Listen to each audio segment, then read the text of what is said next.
What's up? What's up? What's That was kind of weak. Listen, y'all, it's Friday, but it feels like Monday to me. It feels like Monday. What's up, you guys? It does. You want to come on up? You I good? come You over a feel little like bit. you in the shot? Like Bring you in. because of the weather, for some reason, everybody that you normally get those Monday meetings, everybody was like they're gonna do Friday. So like it's been like back to back to back to back on Friday. It has. So that's why she talking about it feel like a Monday. It feels like a Monday. Welcome, you guys, to our Fearless Investing podcast. We are so happy to have you. My name is Antonio Denmark. My name is Ashley Denmark. We have Mr. Eddie Symmonett in the Let's Listen, go. I need you to share this live, share this screen with everyone you know. If you have some friends who have been putting off some things that have been important to them, saying, I'm going to do it next week, I'm going to do it next month, I'm going to do it next year, tell them to get on. Tell them to get on right now. Tag them in this video, tag them in this live, and make sure that they attend. Because it's really important. A lot of times we take it for granted. We take time, we take our days for granted, thinking that we just have another day, we just have another moment. The opportunity is going to still exist, and that opportunity doesn't always exist. So I got a quote I want to say. This ain't my quote. It was a Facebook post. So the post said, "The scariest place to be is the same place as last year. You gotta grow. You have to grow. It's important for you. It's important for your family. You have to grow. You have to grow. All right. So I want to jump into it because you just went completely rogue on me, but you back. It feels funny because we ain't got no video. Usually we kind of get the video with the conference. That's okay. The conference is over, you guys. The conference is over. I don't think I can say that enough. The conference is over. It was really good, at least from my perspective. It was really good. The feedback has been good also. The So feedback has been, yeah, the feedback has been great. So I'm excited. If you guys don't know Eddie, I'm gonna do a quick intro of Eddie, and then we're gonna let Eddie talk too. All right. Whatever you do, boss. You the boss. Call me rogue, but you like. That's because I was already planning to go rogue. All right. All right. So Eddie came to us in 2016. Yep. So right after we had baby Tonio, I had baby Tonio in 2015, and I got laid off in 2016. Eddie came to us during that laid off time frame, and I remember meeting him. We were at Stacy's event. Stacy Rosetta. Stacy Rosetta. She was teaching us about putting systems in place. Yeah, we've been doing systems forever. Okay. She was teaching us about putting systems in place, mainly using Google Drive as your system. And Eddie was just chatting it up behind me. He was so intrigued. It was him and Jerry, and they were talking about business funding. And that was the first time that I even knew about business funding, the things that you could do. And it was like they were geeks at it, like, oh, well, I just did this and I just got that. And I'm like, what are y'all talking about? And it was just so amazing, like seeing his excitement. Just, and he was fresh. You wasn't even like just finishing college, like fresh in college, fresh out of college. Probably ain't even been a month out at that point. Real talk, yeah. Yeah. So it was so amazing just seeing, man, this young man is really, he's trying to get funding. He's not letting funding stop him when it comes to getting started. He's not letting anything stop him. He's seeking education. He was literally at a training then, and it wasn't I'm gonna pull up to every free training. No, we paid to be in that room that day. Right. Like that was an exclusive training. She came from Atlanta to train us, and you can only fit so many people in the room. So that was the day that I met Eddie. I don't know how Eddie got my email address. I really don't. I don't even know how he found my office number, but he had to Google it because he found my office number. He left a message. I didn't respond. All right. He emailed us. And I was like, Tanya, I met this dude, this young boy Mhm. at the event, and he want to intern with us. We ain't got no jobs available. Like we don't even know. We don't even know what we're doing. Yeah. We ain't got no time. Like we ain't nothing available. Antonio was like, "Well, let's set up a meeting and talk to him." I'm like, "You sure?" Yeah, the best decision of my life. The best decision of my life. Just having Eddie around, being able to connect with him, seeing him grow, seeing his go givingness. And I know that's not a word, but you get it. And willing to grind, willing to hustle, willing to learn, and willing to invest in himself. He may think that he inspired me. I mean, that I inspired him, but he really inspired me. He really did. Can I put Tucson on since you went on Come for 30 on. minutes? Come on. The one thing I want to stress is you can never know everything. And keep in mind, this 2016, we probably got about 10, 11 properties under our belt. We've doing a flip. So we have things moving in the right direction. But the thing I heard Eddie say, and he don't even probably remember he said it, was add value. How can I add value to you guys? How can I add value to you guys? And at that point in time, it was like, we don't know. I don't know, but that was always what he led with. It was never what you can do for him. It was always, how can I add value to you and what you're doing? How can I be an asset to you and your team? And once I heard Eddie say add value, I started hearing that word ring more frequently. And it was like, got it. So you can never be too big to learn. I learned that word from Eddie, the true definition of it. So I will say thank you. Absolutely. Appreciate y'all. No problem. You know, no problem. Yeah, appreciate it. All right. Thank you. So, who is Eddie? Like, we told our perspective of Eddie, but who is Eddie? Yeah, I mean, you know, I'm a product of the people I spend the most time with. So, I was at the conference, over the weekend, and I was just talking to Antonio about that, and I was just saying, if you hang around with 5 millionaires, you're gonna be the sixth one.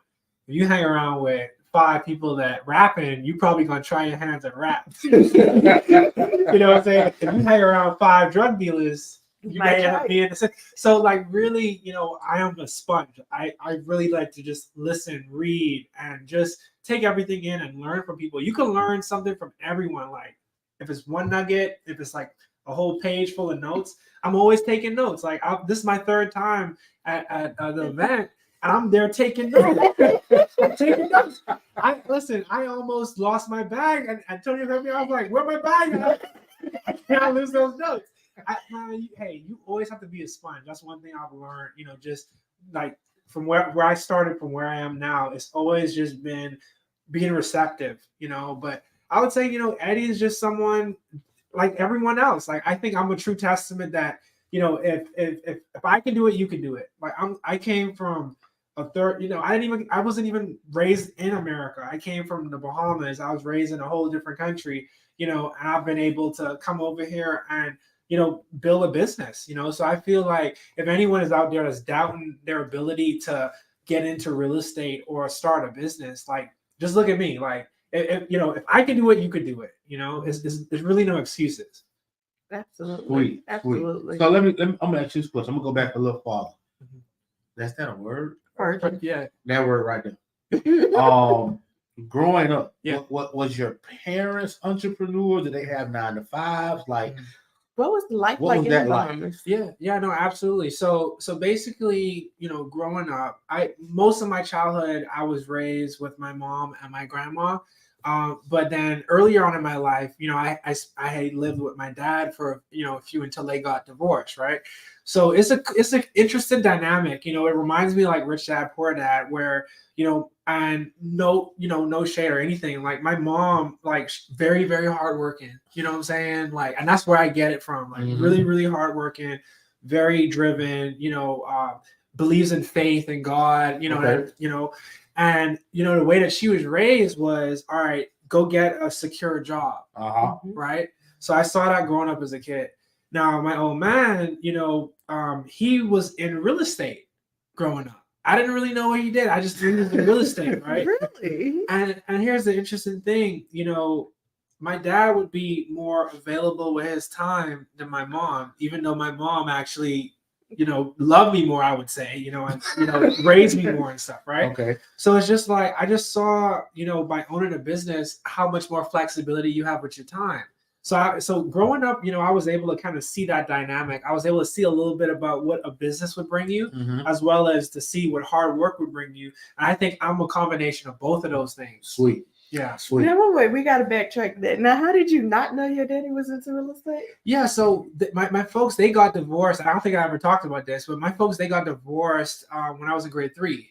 So, you know, like as a kid, you just know, okay, they go to the office and he wears a suit or something like that. I didn't know what he was doing until like later on. And my mom was telling me, oh yeah, he's in real estate and everything like that. And it's so interesting, like just going back to the first thing I said, even if you don't really know it, like your folks and your environment, which you grow up in, it has an impact on who you are. It does. You know, it ain't the end all be all, but it does have, you know, an impact. It does. You know, The one thing I'll say, and don't forget your question, it's like you had a good one, is what are people gonna say about you when your kids are in these seats, when your kids are out in the world, when your nieces and nephews, what are they gonna say about you? What type of impact are you gonna have on their lives? So understand that the decisions you make today are going to affect them in the future. right? So always keep that in mind. Always be willing to sacrifice for them so that you can put them in an environment to be successful. So just something that I want you to think about and look in the mirror. Are they going to say mom and daddy always work all day, every day? Or are they going to say mom and daddy had some time? Mom and daddy had some real estate. Mom and daddy had a business. So understand that they're watching. They're watching. They see everything that goes on. You may not think they do, but they see it, and they're going to have stories when they get older. And make sure you are doing the things that you need to do right now to have a positive impact on your kids' life in the future. And show them all the positive things. Like, don't tell them, you know, don't come in, don't go. Like, encourage them to see the positive things that you're doing, because you don't know what they're going to pick up and what they're not going to pick up. So every positive thing that you want to show them, expose them to it. Yep. I got another thing to tie into that. So on my mom's side of the family now, so they're originally from Jamaica, right? And my hold on. Yeah. So I don't know about the Bahamas and Jamaica at the same time. Okay. Yeah. Okay. So my mom, that was unique. Yeah. So my mom was born in Jamaica and moved to the Bahamas when she was 7. Okay. Right. Okay. And my grandma, she was raised in Jamaica and then moved, you know, to Bahamas later on in her life. But that my mom's side of the family, my granddad specifically, he always had a vision, you know, for owning property, you know. And the first house that he built, like my grandma's house, instead of building like a big house, he built a 4-plex, you know, one main suite, like one large suite. Get out of here. Seriously, yeah, one large suite, a studio on the right side, and then a duplex top and bottom on the left side. So I would say like that kind of like, you know, that was ingrained in you from the beginning. Ingrained. And then you just gave me the chills, Eddie. Like me and my first cousin, we used to actually help with like clean outs, like when we was kids, like, you know what I'm saying? We would help like, you know, paint or like get some stuff out of the unit sometimes. You know, so I saw that growing up, and my grandma sometimes she'd give us like $5, and that was like big money when you were a kid, right? So like, yeah, I mean, it's just all of these things that we don't really think about in the day to day that have an impact on like who we are. You know? Yeah, that was a good point. Good point. That's why you never wanted single family. That's all you know. Was always that's so all you know. To you. That was the one thing, one consistent thing that Eddie said from the beginning. When Eddie came to us, it was never, I want to do single family. Never. He always said, I'm going to do multifamily. I'm going to do multifamily. We like, okay, then do multifamily. I'm going to do multifamily. So I'm going to still be around y'all. I'm going to still learn from y'all. But I'm going to do multifamily. And he tried. He tried single family. He did. Yeah. He tried his, nope. Yeah. But multifamily was always 1, 2, and 3 on his list. Yeah. All right. So For the time that I've known you, you've never had a regular job. Mm-mm. Why not? You know, okay, that's a good point. So when we first met and when I was first getting into real estate, right? I had something written down, and Devontae Lee, you know, we talked about this, you know, because we both were mentored and came up at the same time. And you know, at the time I had an apartment, you know, in 280, and I had like a vision board, you know, just a whiteboard, and I would write stuff down. And I just got this idea one night. I was just like, it took me 3.5 years, you know, 4 years to graduate college, right? I want to go after my own business. I want to do something, that I have passion about. Why not give myself that same amount of time to grow a business, at least at minimum? Like a lot of people, like with social media, sometimes you like, okay, I see people on Instagram and you see the end result of a lot of this stuff, but you don't really see what it took to get to those points. So I just always had it, and I was just like, okay, I'm gonna give myself at least 4 to 5 years. And if nothing's shaking 4 to 5 years, then I'll go on to something else. So like, it's really like burning your ships, like making that decision that I'm not going to give up. I'm going to give myself at least this amount of time. And whatever happened between this point and that point is just, it is what it is. It could have been getting to year 4 or 5. And then I just get my first deal. And I'm like, all right, well, let me go another 5 years. That's how I looked at it, you know? So, okay. Yeah.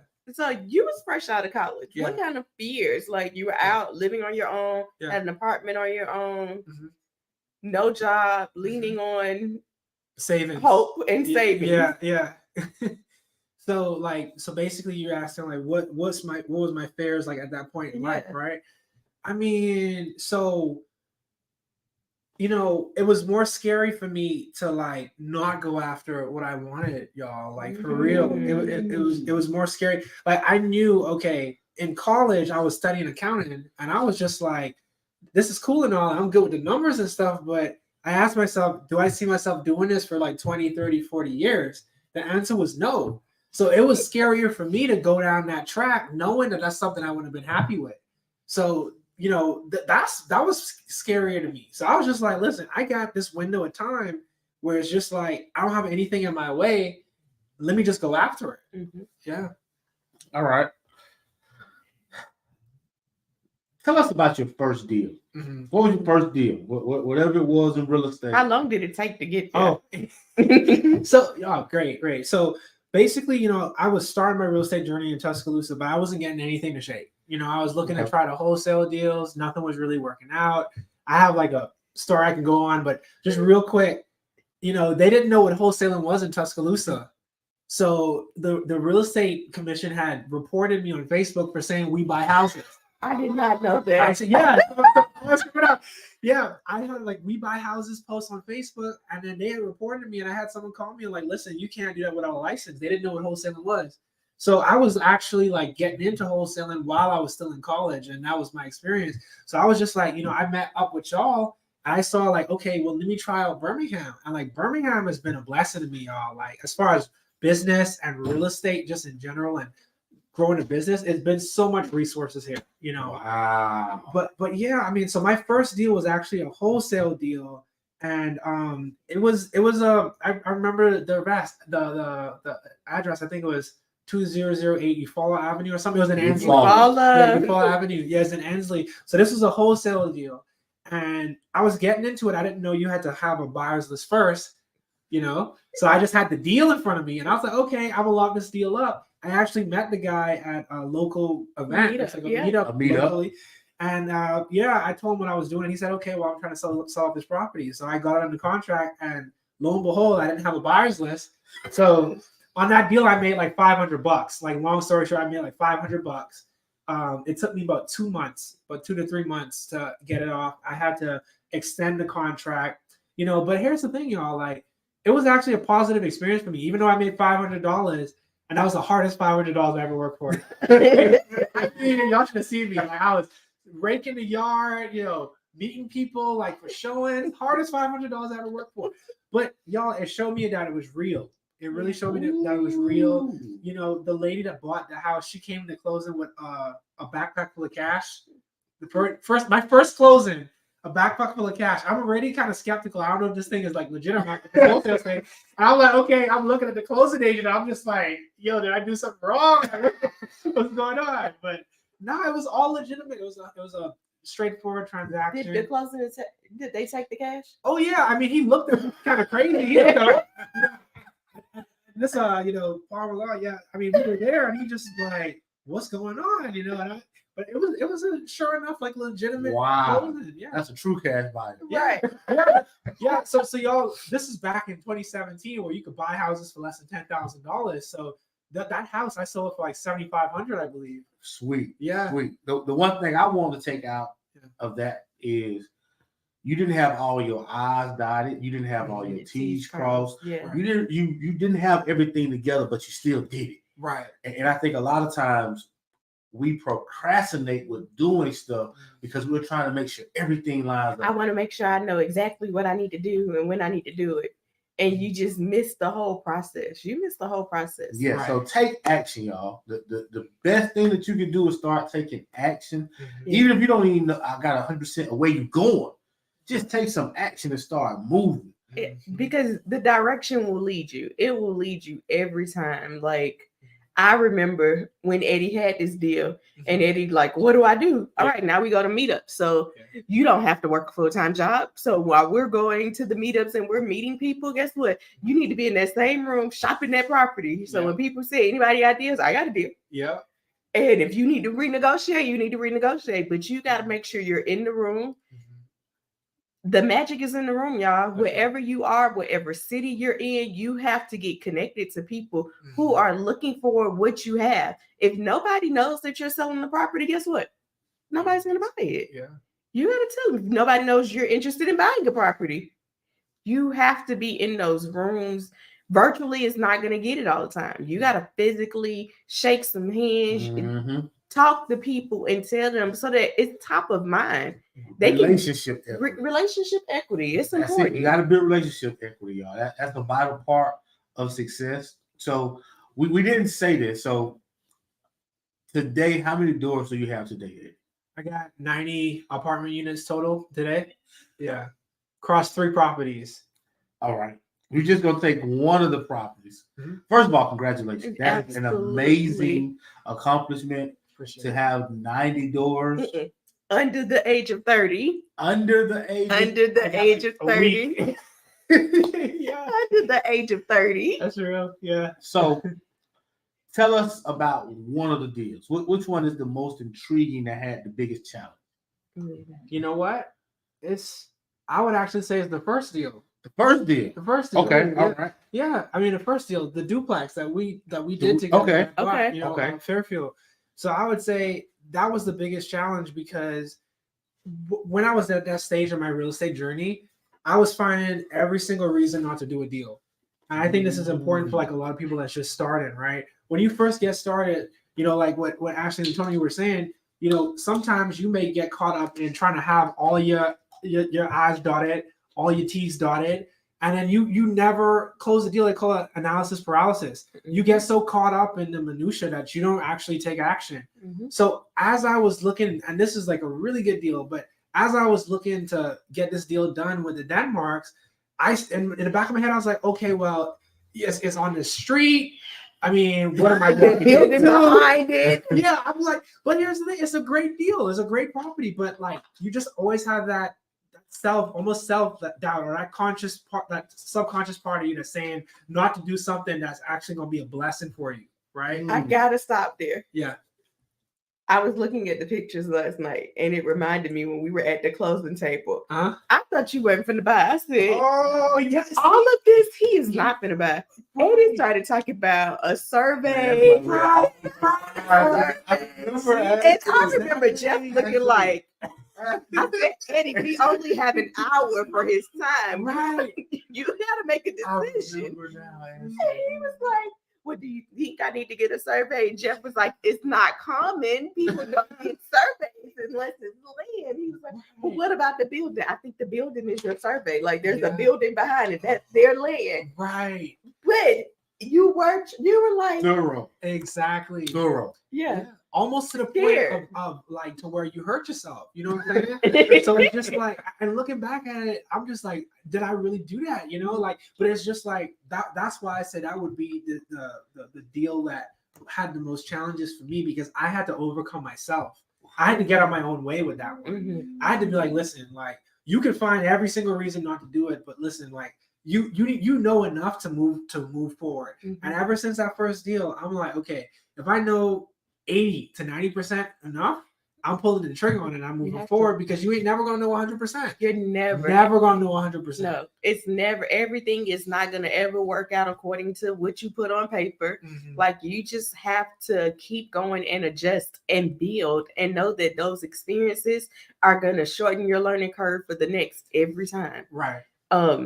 I don't think we've had a deal that's been perfect. Like, Yeah. It don't exist. it don't doesn't exist. exist. Mhm. It does not exist. But you got to keep going. Right. You can't let it stop you.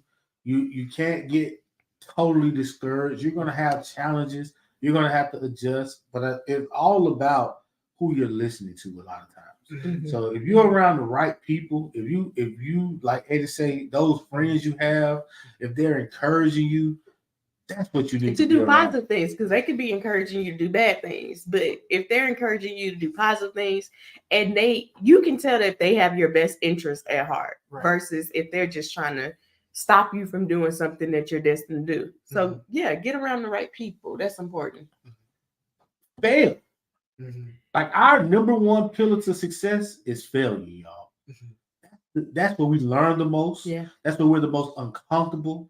That's where we're stretched to things and places we didn't think we could be stretched to. Yeah. Yeah. But fail fast. Don't be afraid to fail, y'all. It's a part of it. I'm telling you. If you got kids, push them to fail. Mhm. Push them to experience what losing feels like, because they're going to come out stronger. Yeah. They're going to come out powerful, and they're going to be blossoming into something you didn't even know that was in them.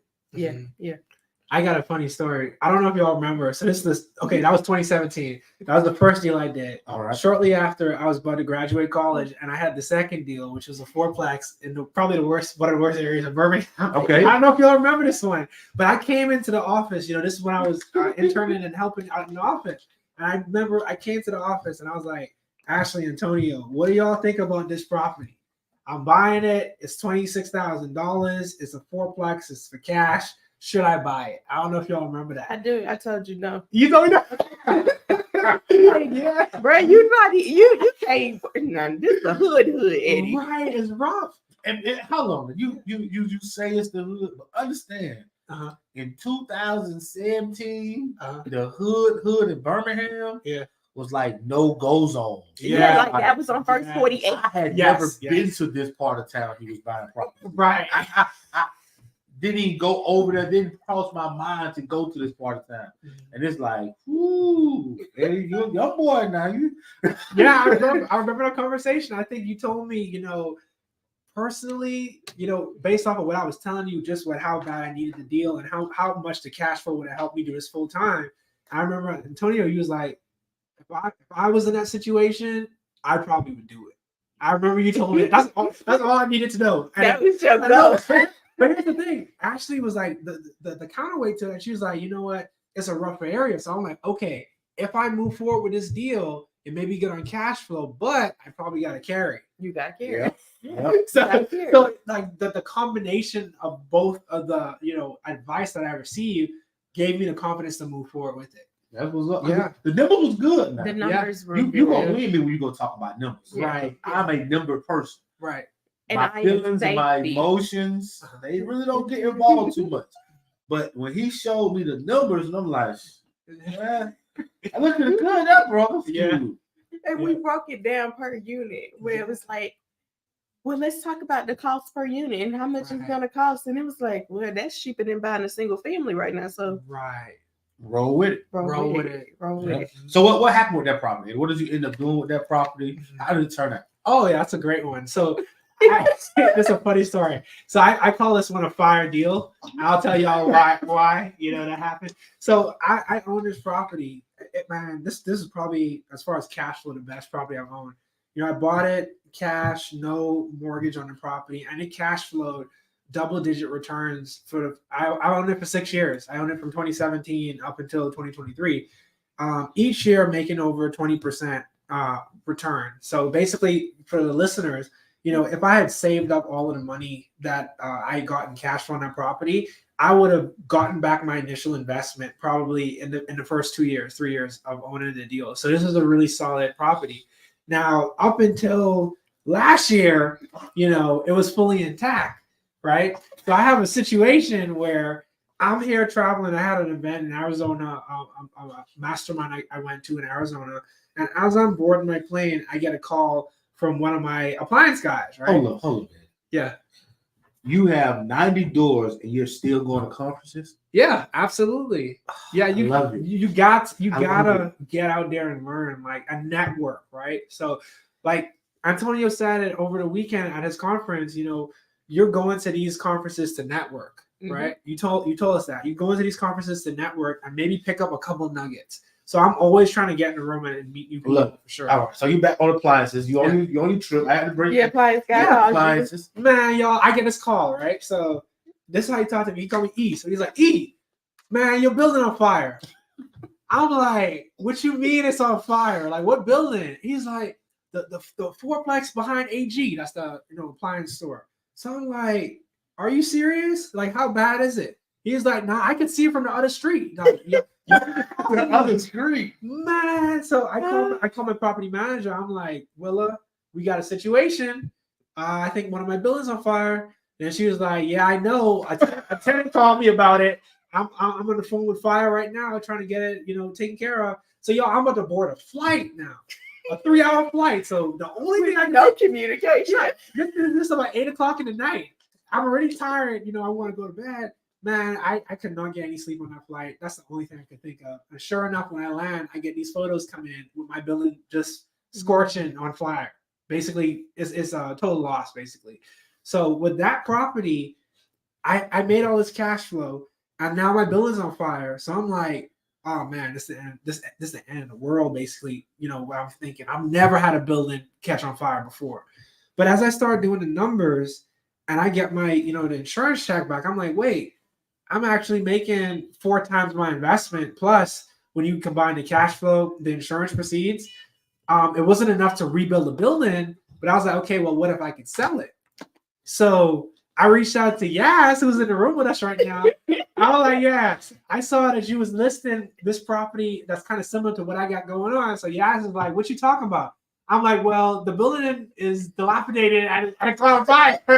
I'm like, Yas, can you move this property for me? Can you help me out? She was like, she didn't even second guess. She was like, of course I can help you out with this. Let's get some more details on it. We'll go ahead and move this property for you. And like that, like this is like full circle, y'all. Like the first property I bought was from the Denmark. And sure enough, Yas, who was Ashley's sister, I'm selling like one of my first properties with her. So like really, y'all, it's about being in the right circles, and having good people around you.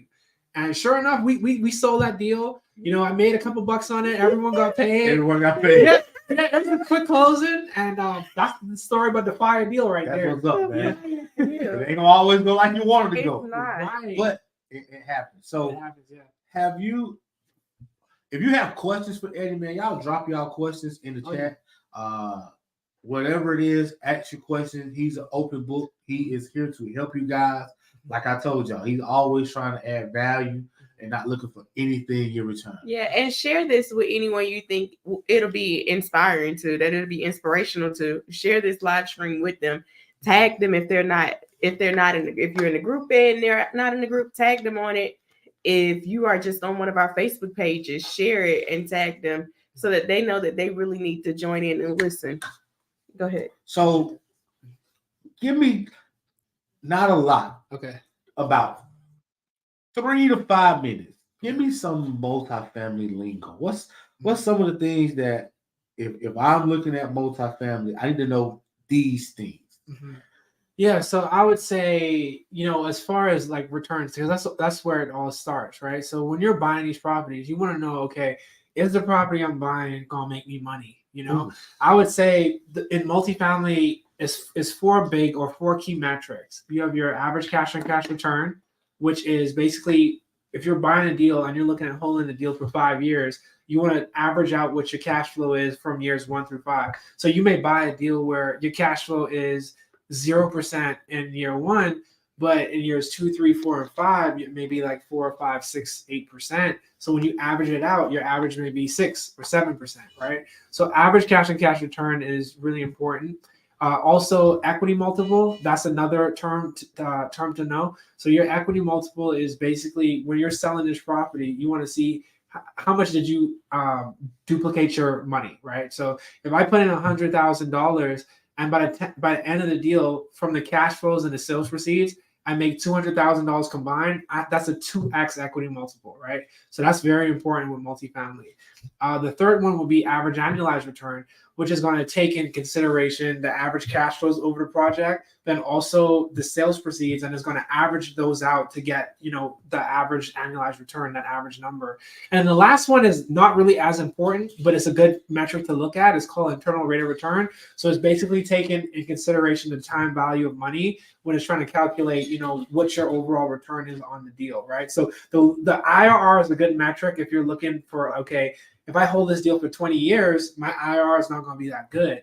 If I hold this deal for 3 years, I may have a higher internal rate of return. So those are like the big four metrics, y'all. And definitely, if y'all want some more information on that, we'll go ahead and, they'll Ashley and Antonio will throw it in the group and we can get some details. But you can look up these terms online. Those are pretty much, I would call it like the big four when it comes to multifamily. If you understand those four metrics and how they work, then you can make better decisions on buying a deal. It's also called a capitalization rate or a cap rate. That's something that a lot of people look at in multifamily and commercial as well. So that's basically the rate of return that's unlevered or you don't have any debt attached to it. What's the rate of return that someone is willing to pay for a deal in the market, right? So the lower the cap rate usually means that it's a less risky deal, but it's also more pricey, so your return is going to be lower. A higher capitalization rate basically means that you're going to make more relative to the amount of money you invest, but typically a higher cap rate is a more risky type transaction, right? So when you're making a decision to buy, you're looking at all of these things. You ain't just looking at so I get this a lot, from people that reach out to me. They're like, okay, well, what's the cap rate? What cap rate should I be looking at? I tell everyone all the time, it ain't just the cap rate. You want to be looking at all of these metrics when you're trying to make a decision, because you can't just go off of one. I can't just go off of cash flow.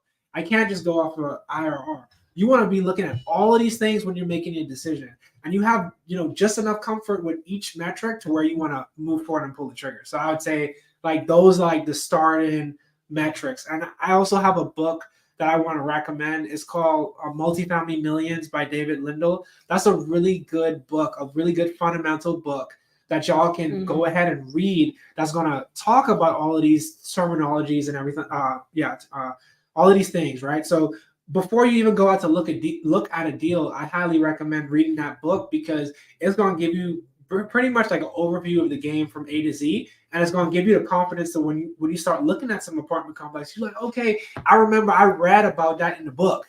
Sweet. I read about how to do cap rates, So now I can put it into work. Okay, we got a question that came in from Miss Tony G. Woods. It says, "Good afternoon, everyone. Good afternoon.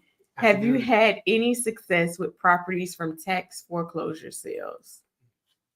That's for you. That's for me. Okay, so I've never done foreclosures before. So that just means tax deeds. They just call it tax foreclosure. Oh, sales. tax deeds. Yeah. Okay. So yeah, I did one tax deed property. To me, it was a success because it was a win-win. So one of my good friends, Devontae Lee, we had gotten started the first time, and this is in 2017. We always trying to get our first property, right? So I bought a tax deed. Man, you would think that we all just sit around in the same room, right? Like we got no other friends. No. We like to keep the circle pretty tight, right? Yeah. So Lee, we both was just in the field, and y'all like the Denmark. They were just telling us, like, if y'all really want it, y'all got to go out and get it. So like every weekend, for my first year in real estate, me and Lee would be driving properties. We drive tax deeds. we did that, and we drove majority of properties in Birmingham. So as I was buying my fourplex property, I also had a tax deed I had bought, and I was just like, I can't really take down both of these at once. So I'm like, hey, I don't want to lose this property. Like, Lee, would you be interested in having it? And I sold it to Lee, and it was some challenges with that deal, but he made a good exit on that property. You know what I'm saying? And like, so that's why I want to commend Devontae as well. Like, taking a leap of faith and not being afraid to like go ahead and go after what you want. Because we both learned a lot that year. Like, you know what I'm saying? We was both in the field, like in our properties working. And it's so crazy, man. Like, who you around plays such a big part in what you're doing. The reason they was out there driving for them tax deed properties, because I was out there driving for them tax deed properties. Right. And we talked about it, and they seen me doing it, and that's what made them do it. So, I feel like that was the hardest working money we could have ever made. Because we were just talking about it. Was it yesterday? We were riding. Yeah, it was yesterday. We were riding from Irondale we had them rolled into Gate City, and I'm like, this just reminds me of tax deed properties of riding it, because we had a grading scale where I don't even remember exactly. I know it was 1 to 5, and like 1 meant it was nothing. It was just land, and like 2 or 3 either meant it was dilapidated. 5 meant, oh, this was good to go. It was good enough. We may have didn't walk in, but the structure was sound and the area was sound.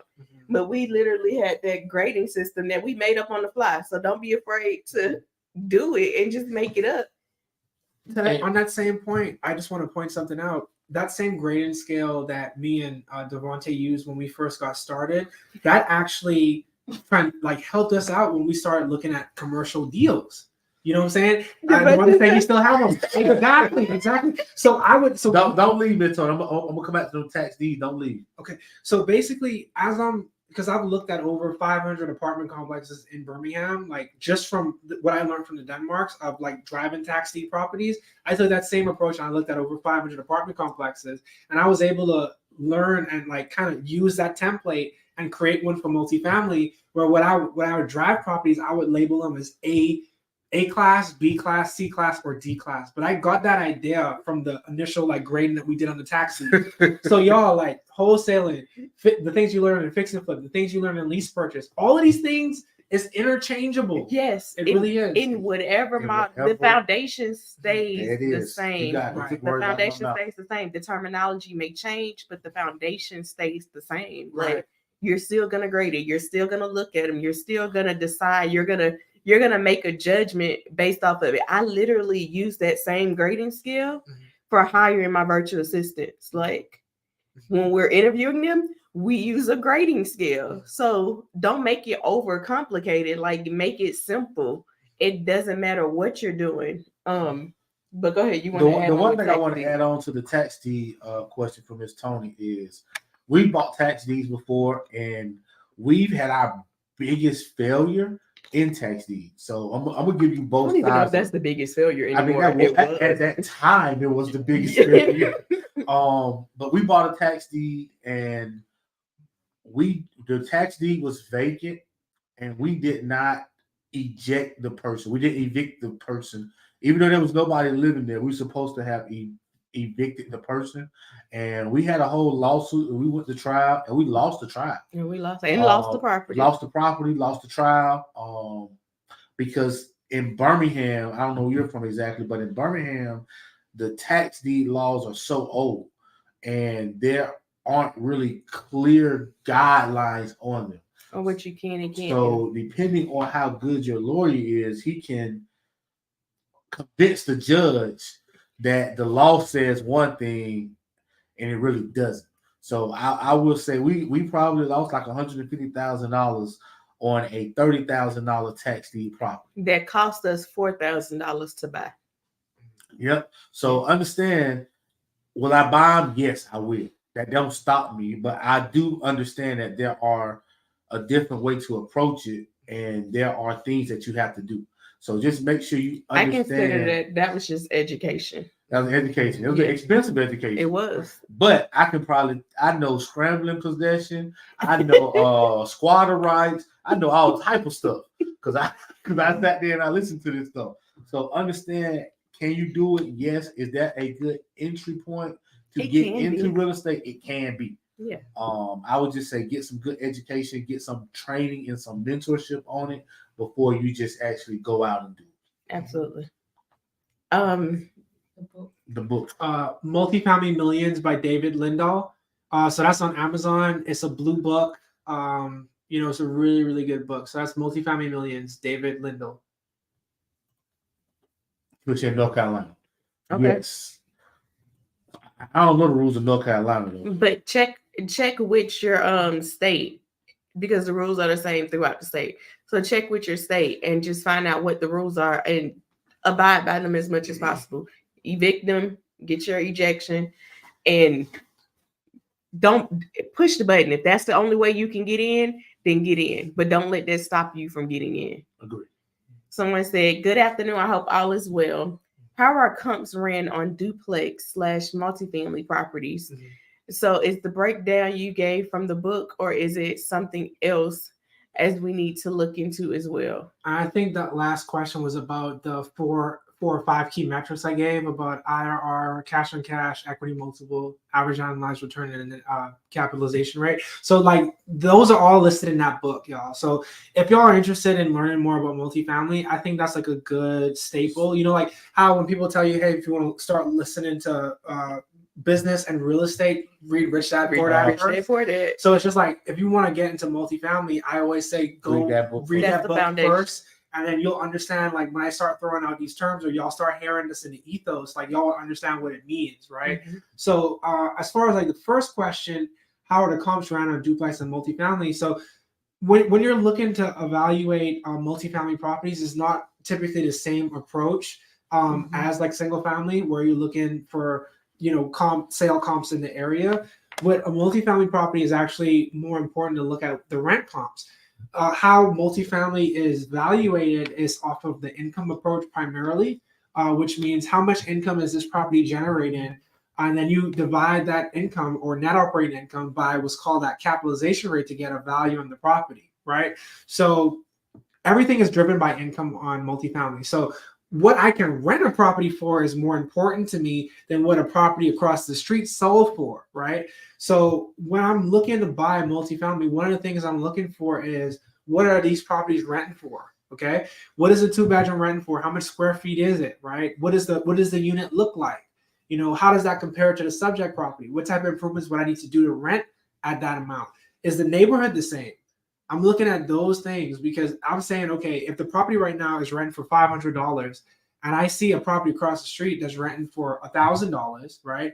I can capture that $500 delta by adding some stainless steel appliances or putting down some new flooring. And then that's the value add for me, because I may have evaluated the property at $1.2 million based off of what the rents and the income is at that time. But if I see a path to where I could increase that revenue, my property may be evaluated at 1.5, 1.8, 2 million. So when I get time to sell it, now you have like a larger return. So that's like high level what it means, I would say. Yeah. So let me ask you this question. When it comes to duplexes, because I know most lenders consider duplexes residential. Mm-hmm. Do you still find from your hard money standpoint that lenders are looking at that value add from a duplex, or are they looking at comps from duplexes? That's a good question. I've never done hard money on like the smaller stuff, like under five units. That's what I was going to say. Break that down, because a lot of people, newbies, think that a duplex, a triplex, and a quadplex is considered multifamily. Right. So kind of break down the levels. Yeah. So from a lender standpoint, they're going to look at anything under 5 units as commercial. As residential. Anything over 5 units, they're going to be looking at as commercial. So what that does is that impacts the type of loan programs that you can get for the property, right? So on a duplex property, a lender may not be looking at the income approach or that same approaches that they do on the commercial stuff. They may be looking at the sales comps. And actually to you, even though you viewed it as a multifamily property, is actually to them it's like a single family. So your options are like limited as far as like what type of loans you could get on it, right? Yep. So I really love being able to buy properties cash that's smaller I know it's probably not the same as it was like in 2017, but Definitely not. y'all, I'm telling y'all, if y'all can get like a duplex or a triplex or a 4-unit and y'all could just buy it cash or do some type of creative financing, y'all gonna have some of the best cash flow imaginable on deals like that. You know, so creative financing. Creative financing. We got some questions. Okay, I'm sorry. I just wanted to go. Okay, All right. Lee said, follow up. Lee said, for duplexes, they look at sold comps for similar properties that are 1 to 4 units. That makes sense. And it's a challenge. If you're in Birmingham, it's a challenge. There aren't many duplexes and quadplexes and triplexes that are selling. Yeah. Mhm. So it's a challenge getting those comparables. And not every appraiser will do that appraisal. So you have to get certain appraisals that will do it. That's probably the biggest challenge, because I remember we were getting some done for a student, and then the appraiser was like, I don't do more than one door. Yeah. So it can be a challenge sometimes. Yeah. So we had another question from Sean Poe. What is the going rate for quiet title in Alabama? Oh, it kind of really depends on your attorney, and how long it's going to take for them to do that quiet title process. I would say minimum is 3,500 to about 6,000. Usually you kind of in that range for a quiet title in Alabama. But the length of time that it takes really determines what that end result is going to be from a price standpoint. If it takes longer, it's going to cost more. Yeah, they got to do some extra steps and all that good stuff. So just be prepared for it. But generally, that's what you see. All right. Any more questions, y'all? Those are some great questions. Those are really good. Make sure you ask your questions. That's why we do these type of things. It's all about getting 1% better every day. So I feel like if you're asking questions, you're getting better. Absolutely, because you're learning and you're growing. When Eddie was talking, he said, what kind of value add can he add to this property to make it worth more? Like Eddie been talking about adding value forever. So for someone who's looking to get into real estate and they feel like, I got time, but I really don't have the treasure to get into the room and get a mentorship, what kind of ways can they really add value? Like, give them some advice on how they can add value, because people say that word, but nobody really knows what it means. Sometimes it's, and y'all gonna laugh when I say this, but sometimes it's like gestures, right? So when I was first coming in with the Denmarks and I was interning, I was like, all right, how can I add value, right? Everyone get hungry and thirsty, right? So they're gonna laugh when I say this. So when I went inside the office, I came with like some fruit assembled bowls from Walmart and like just a couple cases of water. And I was just like, hey, y'all, I know we all working hard. Here goes some food. Here goes some energy. Let's keep it going. Y'all, like, sometimes it's as simple as that. Yeah. And I imagine I'm never going to forget that experience. I'm sure that stuck with them too. They probably just like, ain't no one ever came up in here and brought no fruit bowls. You know what I'm saying? So and you don't know how much you wanted till it happened. Like, right. That was really good. Come on. Let's talk. Yeah, y'all. So it's really just, asking the question, to whoever you're looking to get some advice from. And then sometimes it's just getting creative.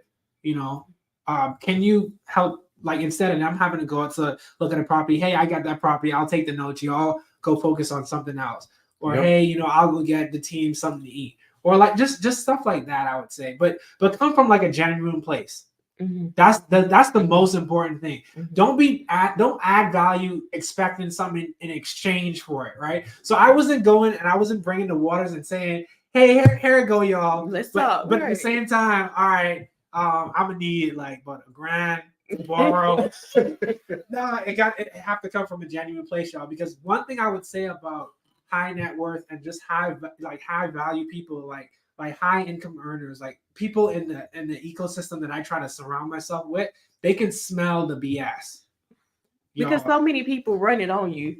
So many people are saying, I'm interested, but let me pick your brain. Y'all. That's it right there. Y'all got to come with it now. Like, you know what I'm saying? Like, that don't even sound good. Like, I don't want my brain picked. Like, you get what I'm saying? Like, come on, you gotta get like a better approach than that, y'all. Like, I came with a resume because I thought that was the approach, right? But that's better than me coming and saying, "Hey, can you come and mentor me, for free for a couple of days?" No, I'm like, okay, how can I add value? Like, here's what I'm good at. Like, what areas can I help with? Like, just be cognizant of how you approach people, because like what Ashley and Antonio said, when people approach you all the time, you know what I'm saying? And like, you want to be respectful of people's time, just like how you want people to be respectful of your time. It's just like reciprocate. It's reciprocal. Mm-hmm. Yeah. It is. Man, I would say my nugget Uh-huh. from the conference was time is disrespectful. Time is disrespectful. It's disrespectful, y'all. It doesn't wait for nobody. Mm-mm. And it's going to keep moving. And if you waste your time doing things that's not going to help you, it's just going to go away and you can't get it back. So maximize the time that you have, maximize the opportunities that you have, maximize yourself so that you can be the best version of you. The best version of Antonio, not the best version of Eddie. Be the best version of you. Yeah. That's right. Yeah. Absolutely. 100%. All right. So any more questions before we get out of here? Like to keep it short, sweet, get to the point, get a couple nuggets. Okay, we got a couple. Okay. Creative finance is very broad. Are you able to collaborate? Or elaborate. I said It said elaborate. collaborate. Yeah, okay. Yeah. Elaborate. Yeah. She didn't say elaborate. That's what she meant. I think. All right. You want me to? Because it's broad. So Right. let's elaborate and talk about it a little more in detail. So let's talk about first what is creative financing. And I want Eddie to talk about his deal. So I'm gonna answer what is creative financing. So creative financing is when you are working out ways where it's not always buying something cash, buying something on terms from a hard money lender, like not having financing in place, but actually structuring it outside of the normal. So doing something that's not your typical go in and do an FHA loan, go in and do a conventional loan, go in and do a hard money loan, but maybe asking that seller to, okay, you be the bank, you hold the note, or let's stick with that one. That's probably the simplest one before I start talking about the other one. Asking the seller to hold the note while you come in and you still have ownership, but you didn't have to literally go to the bank to do it. So if you got a 500 credit score, you can still do real estate. You just have to use your brain a little bit more and structure it a little differently. 100%. Yeah.